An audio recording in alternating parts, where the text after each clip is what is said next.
All right, welcome to our critical writing module, which is going to discuss the literacy skill of writing and composition. So this is a continuation of our study of literacy. And for this particular module, we're going to be relying on a resource called Teaching Secondary Students to Write Effectively.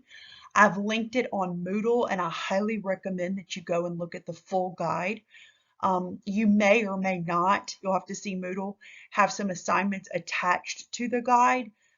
So that's something that you would want to clarify via Moodle. But let's go ahead and jump in and talk about the important role that critical writing plays in our students' literacy acquisition skills. Before we jump in, let's take a moment to reflect about our own experience with writing.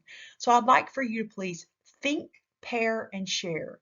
This means that I want you to think about these three questions, and we're going to put 1 minute on the board to allow you to think about them. Then you're going to pair with someone, and if we have an odd number, we'll use a group of three. And then we're going to share. And I'm going to put a 3-minute timer on the board for the sharing. That will allow enough time for everyone to actively speak and actively listen within those think, pair, share groupings. If you're an online learner, you would do this independently, or you're welcome to solicit someone in your household or in your friend group to participate in this activity with you. So these are the three things we want to be thinking about. What role does writing play in your academic life? What role does writing play in other aspects of your life? What kind of writing instruction do you wish you would have had? Think about that for 1 minute and then pair and then share. Okay, now that we've had time to discuss some of our own experiences and readiness with writing, let's jump into our objectives and essential learning for this lesson. Students are going to reflect on the critical role that writing plays in essential skills for 21st century learners. They're going to review research-based writing strategies, which can be infused in any content area. And students will consider how they can incorporate more structured writing activities into their content area to support students' literacy skills. Our essential question for this particular module is, how can teachers support students' acquisition of writing skills to build their literacy and communication proficiencies to be able to become equitably equipped to navigate 21st century life in a global context? So these are some really big picture ideas that we're going to be talking about today with writing, the essential skill of writing. So we want to go over a little bit about our rationale for including writing instruction. This is very important, especially in our secondary content areas that are truly so content heavy. And what I mean by that is you have each of you have very specialized content that has very sophisticated knowledge banks. There's a lot of material to cover in one semester or in one school year when we talk about your particular content area. And so many times writing takes a back seat to what we call more of the content loading. And this is where we're essentially just trying to help our students learn dates, figures, numbers, concepts. And many times we don't give them the opportunities to engage in writing about their ideas and their thinking, their learning with these concepts, dates, different things like that. So it is a critical literacy skill. We know that 21st century writing is going to demand different things from our learners. So that's something that's very important. It really can't take a back seat anymore. It is one of the 4 modalities. And if you look at the graphic on the right, it kind of puts it into perspective for you, its relationship with the other 3 modalities. It allows our students to articulate their understanding about what they have read, heard, or viewed. So notice that writing is an output production. So writing is something that we can help our students become more proficient at so that they can produce their own media through written expression. We can allow our students to join a broader global conversation through the publishing and the production of their writing. And of course, we know that the internet has allowed for global sharing, which is it's very important then that our students can participate in these global conversations in ways that are not only formatted correctly, but in ways that show that they have had skill with considering multiple perspectives and the credibility of source material in formulating their own ideas. So it's very important for them to become global citizens, for them to become informed consumers, for them to be able to make decisions, and not only just make the decisions for themselves, but to justify those decisions through written formats, and to be able to essentially contribute to a growing body of knowledge about their specific discipline or about other aspects of their lives. So one of the key quotes that we have regarding content area writing is that it is applicable for all content areas. And Young and Fulwiler have a quote that says, scientists, artists, mathematicians, lawyers, engineers all think, and notice how that's in quotes there, with pen to paper, chalk to chalkboard, hands on terminal keys. So Young and Fulwiler are, of course, literacy, specifically composition researchers, and they assert that writing is critical in all content areas because when we become proficient in those concepts, we reveal our thinking through written expression. So writing should be infused into all content areas. And it's very important that we become experts in the disciplinary writing that is unique to our content areas.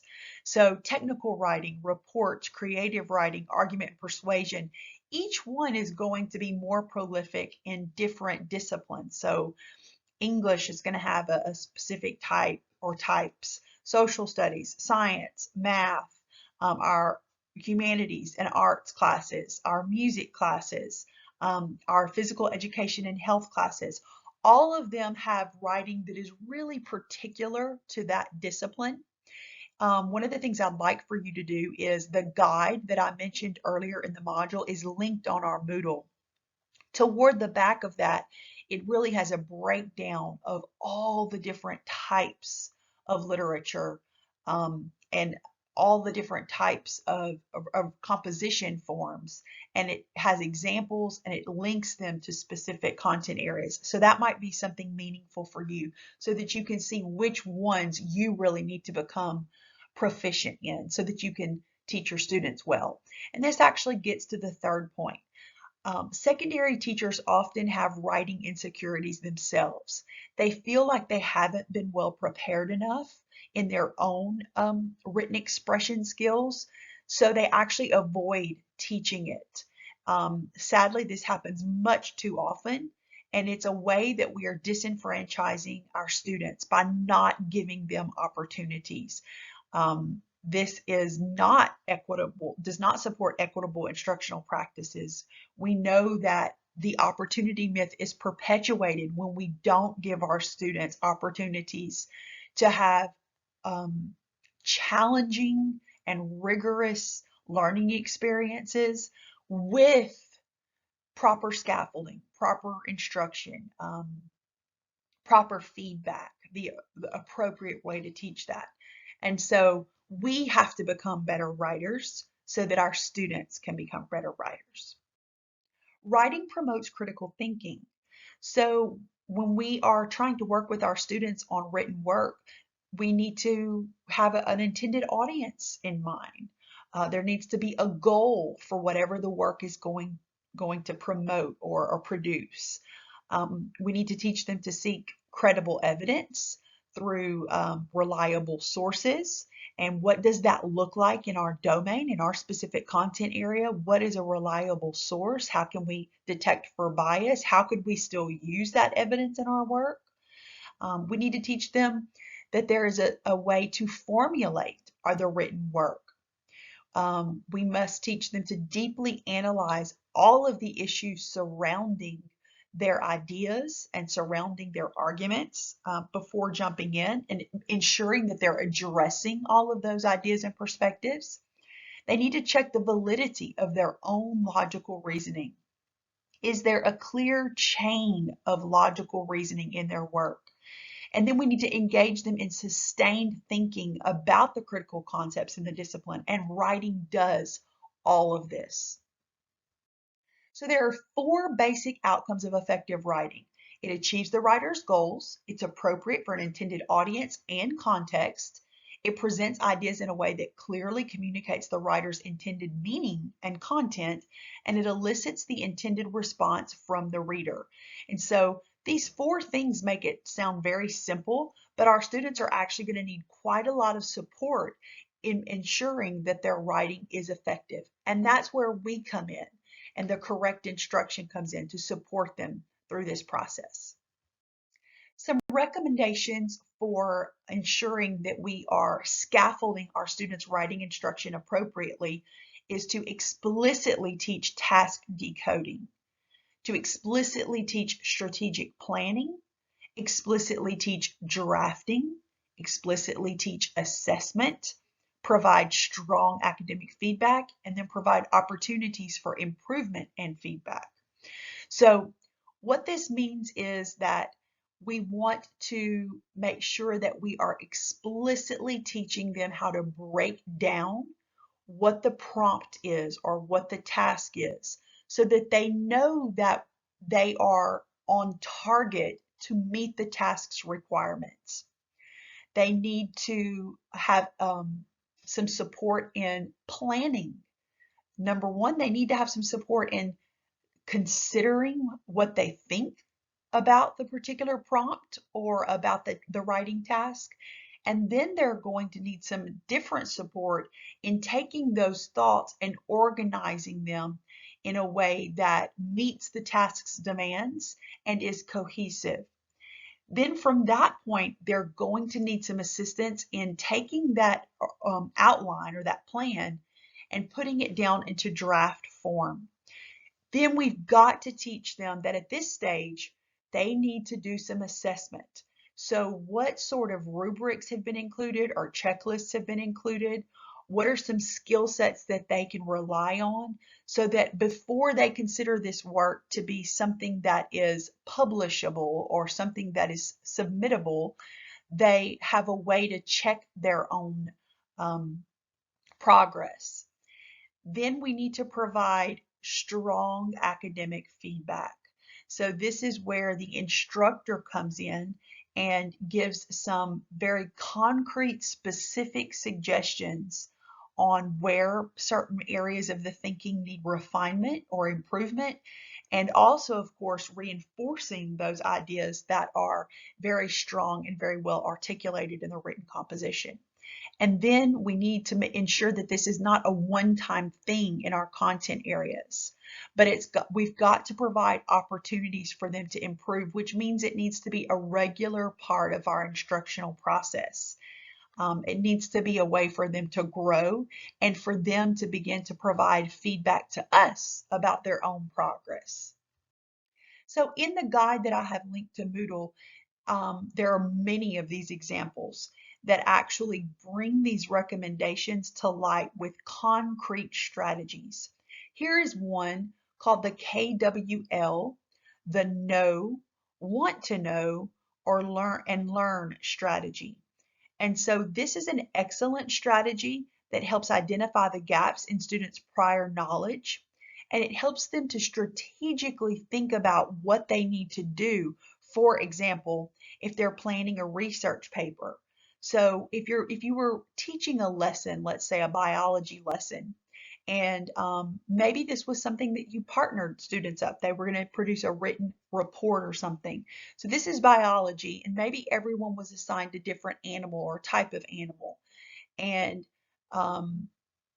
they could complete a KWL chart in advance of their research so that they could understand what do they know, what do they want to know, and what have they learned, perhaps through the unit or What have they learned through the lessons that you've been teaching that will help them get some additional information?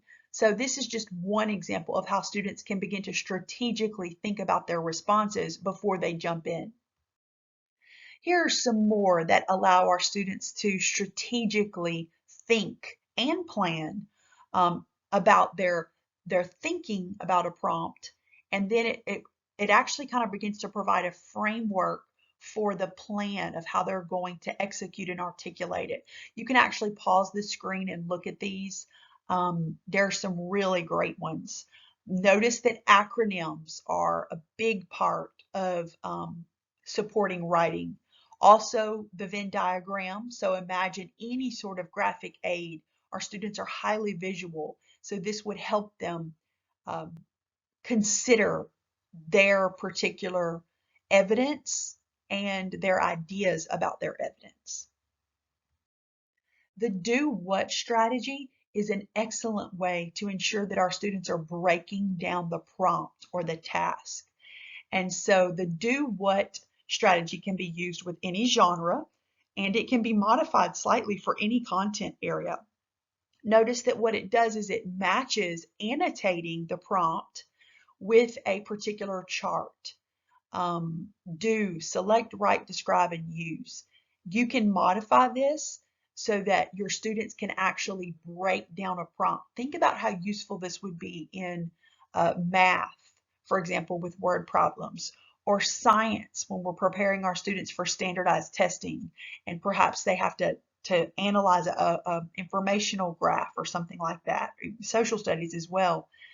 This is a great way for them to break down that question or that prompt so that they fully understand all parts of the prompt and what is being asked of them so that their writing is on target.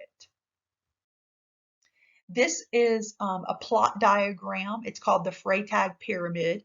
It's great for narrative structure, which of course is going to work for English and ELA instruction, but it could also work for other things as well. I'm thinking about how this could be very applicable for social studies. Anytime we're talking about biography or anything that has a narrative structure with it, so like, for example, maybe the description of a battle or the passage about a particular, how a bill was maybe made into a law. There is a narrative chronology to something like that. And so this particular diagram could easily be modified to fit multiple content areas as well.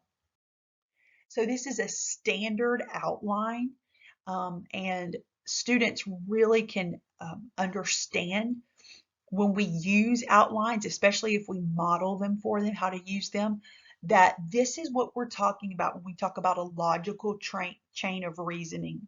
Notice that in order for main idea 1 to have any support, we've got to have some evidence, we've got to have some supporting ideas. And so students could actually begin to get their evidence from whatever source material you're using in your content area, and they could begin to plug it in. And those pieces of evidence would provide the support for their argument or their particular idea about whatever the prompt or topic is. This is a great way for students to get a plan and for you to formatively check their thinking before they move on to the drafting stage. So this is a great place. When I was in the classroom, I would often ask students to outline their ideas using evidence and then have them do a peer swap and let the peers see, does this even make sense? Before you jump into writing this, does this evidence really support this idea? Are your main ideas, your 3 subtopics, so to speak, do they actually respond to the prompt? So it's a great way before your students get too far into a writing process to ensure that they're on track. So we want to think about different methods for supporting students, different instructional methods. And of course, these are going to change depending on how proficient your writers are. And sometimes you have very proficient writers, but you might be introducing a new task type that they have never done before. So they're going to need some additional support for it. We want to make sure that we're incorporating models and think alouds. Think alouds are very intense types of models. And this is where you would actually show the students with modeling how, for example, how to respond to a particular prompt or a paragraph prompt.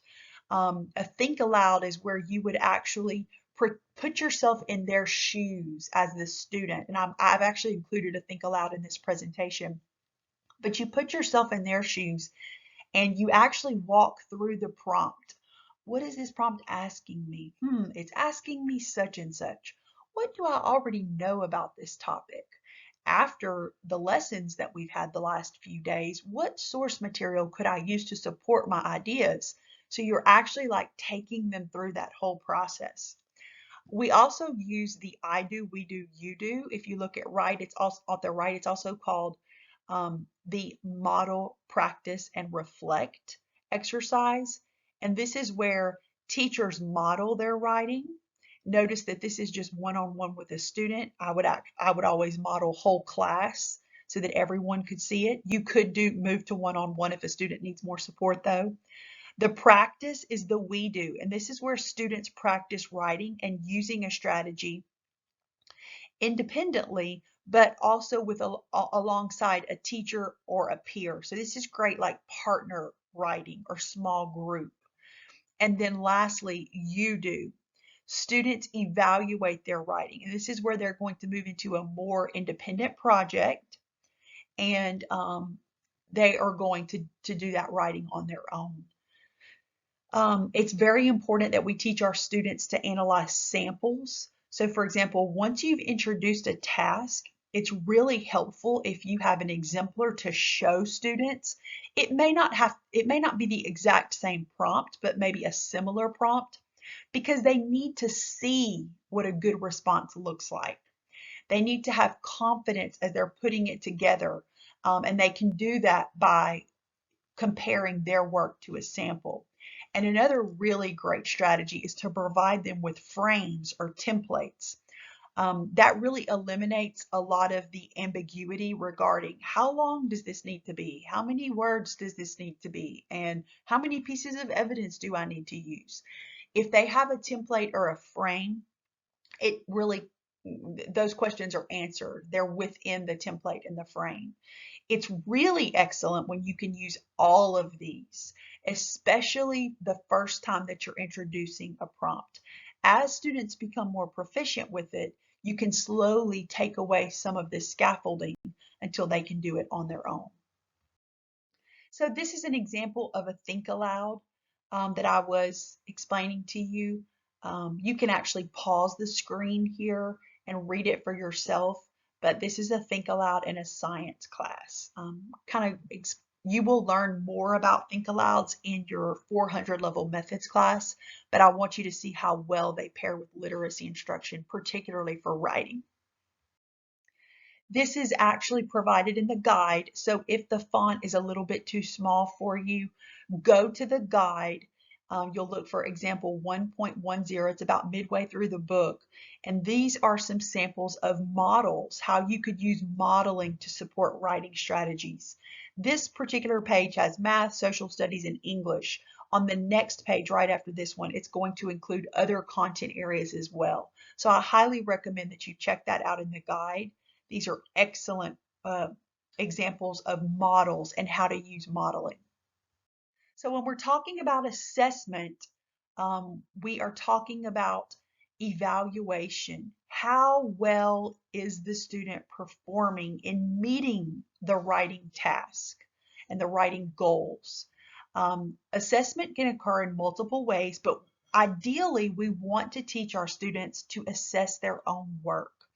So at right, I have put an example of what's called color-coded reviewing. This is very important. You can actually guide students through this process. They can do it themselves. They can do it for a peer. It's a wonderful thing to require before students turn in final drafts of their work. If you are, for example, if you say you need to have at least 3 pieces of evidence, make them go through and color code that evidence. If you say that they have to use at least 3 scientific concepts from the unit that you're studying, make them go through and highlight those in a certain color. And if you do that throughout, then students can actually, that they are assessing their own work and they know what they've missed. They know what they need to go back and add, or perhaps maybe they've got some duplicates in there, and so they're kind of saying the same thing over and over. So color coding is a wonderful way. Of course, it taps multiple learning styles, and it's just a great way for students to assess their work. Rubrics are very important, and we want to teach our students to use the language of rubrics. A lot of times we will do some calibration when I'm teaching writing, meaning that we will look at a sample paragraph or essay and we will score it with the rubric, and I will transparently explain how each aspect of the rubric is evidenced somewhere in the essay. It's a wonderful way for students to calibrate with the expectations of a project. Checklists are very good. Do you have this? Do you have that? Let them go down. Have you correctly cited, each one of your embedded pieces of evidence, and have an example of what that means? What does it look like to be correctly cited? Self-evaluations, as I mentioned, are important, but peer evaluations are also important. Peer evaluations, number one, create a culture in which feedback and advocating for feedback are noble and worthy parts of the learning community. And so we don't want our writing to stay secret. We want our students, some students are going to be more proficient, some are going to be less proficient, but we want to reward progress, not perfection. And one way to do that is to openly review one another's work. This is really great for all students. Your students who are already good writers, and this comes kind of easily for them, they can enhance, it's a good opportunity for them because they're going to get practice troubleshooting. When they have to look at a work and see what's missing and give some suggestions on how to improvement, they are having to really consider and think about the practice and the craft of writing, as well as those conceptual ideas that are present within the content. So it's good for them. And of course, it's good for students who may have lower abilities because they're going to benefit from getting to see some of their peers' more advanced work and get some input and some feedback about how to make it better. And of course, as I mentioned, coded feedback is very important as well. So sometimes this is something that you can actually do with your students. Develop a code of feedback. So some proofreading skills, instead of students having to say, oh, you've got a few grammar errors. Well, let them actually have some proofreading skills so that as they're going through, they can code. Let them, if they are a peer evaluator, have a code for your evidence. So are you going to use E every time you see evidence? Or are you going to put a code in the margin or on the side? And so this is a way that they can annotate and highlight and really get engaged in that writing through assessment. This is a sample rubric, and of course the font is very small, so I recommend that you go to that guide if you would like to see it in more detail. But it's a sample proficiency rubric, very simple, just a few questions. But this would allow students to check their work. This would allow peers to check their work. And then, of course, it gives a common language for when the instructor assesses the work as well. There are additional rubrics included in that guide, so I recommend that you go to Moodle to see more. So writing instruction should be a regular part of our overall instruction. We need to provide formative assessments before summative assessments. This means that students need to have opportunities to have portions of their written work checked before they have to turn in the whole thing for a summative assessment. We need to integrate student choice as much as possible to promote interest in the writing. So when possible, let them pick from a menu of prompts. Let them pick some of their topics to write about. Of course, you've got certain standards that they have to meet, but there are certain things that you can allow some free choice in that really does promote interest and motivation to stay on task. We need to scaffold each step of the writing task. And I think I've stressed this throughout the lesson, but learners are going to need support with writing. So be prepared, make sure that you are budgeting time for it, and make sure that you are making it a regular part of your practice so that it gets easier and they need fewer scaffolds each time. And then lastly, we want to integrate the 4 modalities: reading, writing, speaking, and listening. And if you look at the right, here's a wonderful quote and visual about how reading and writing are paired. The shared knowledge model conceptualizes reading and writing as 2 buckets drawing water from a common well, or 2 buildings built on a common foundation. And so that's why many times we see it as quote unquote a waste of time in the secondary classroom, but it's not. Anytime we can engage those skills, both of those skills, we're actually getting our students to think more critically about the concepts that we're teaching them about in the lessons. This means that they have more cognitive processing about the concepts, so they're going to retain that information longer and in a more meaningful way. Here are some key takeaways from our lesson. In general, many secondary content teachers do not spend enough instructional time supporting our students to acquire proficiencies in writing. And this is evident in the poor skills that many of our students leave high school with. We know that this is an area in college classrooms where students are simply, they're unprepared for some of the writing that they have to do. Writing is a critical literacy skill that promotes critical thinking, and it's aligned with 21st century college, career, consumer, and citizenship readiness. For additional assignments and extensions, please see Moodle, and I especially would love for you to spend some time going through that resource packet that I'm linking. Have a wonderful week, and write, write, write, write.